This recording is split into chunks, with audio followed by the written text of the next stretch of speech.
আসসালামু আলাইকুম। 26তম ব্যাচে ব্যাটালিয়ান আনসারে যাদের চাকরি হয়েছে অনেকে আমাকে জিজ্ঞাসা করছেন, অনেকে কমেন্টে বলছেন যে ভাই একসাথে যে কয়েকজনের চাকরি হয়েছে তো তাদের ভিতর কয়েকজনের ভেরিফিকেশন আসছে, কয়েকজনের ভেরিফিকেশন আসে নাই। তো এই ভিডিওটা শুধুমাত্র তাদের জন্য, যাদের ভেরিফিকেশন গেছে তাদের তো গেছে, আর যাদের যায় নাই তো আপনাদের টেনশনের কোনোই কারণ নাই। হয়তো 2 দিন 5 দিন 10 দিন দেরি হতে পারে, তো সবারই ভেরিফিকেশন যাবে। যারা প্রত্যয়নপত্র পাইছেন, যারা অ্যাফার্মেটর পাইছেন তাদের অবশ্যই ভেরিফিকেশন যাবে, চিন্তার কোনো কারণ নাই।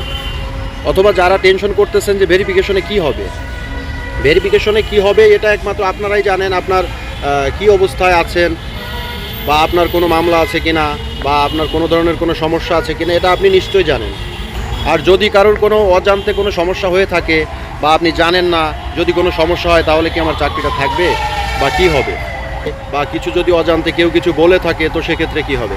তো সেক্ষেত্রে একটা কথাই বলবো যে আপনাদের এরকম সমস্যা যদি কারোর হয়ে থাকে যে অজান্তে হয়তো আপনার ভেরিফিকেশনের রিপোর্টটা খারাপ আসছে, তো সমস্যা নাই, রিপোর্টটা হয়তো আপনাদের আবারও জানাবে, আপনাদের সংশোধনের জন্য আবারও সুযোগ দিবে, অর্থাৎ এ নিয়ে আপনাদের টেনশনের কিছুই নাই।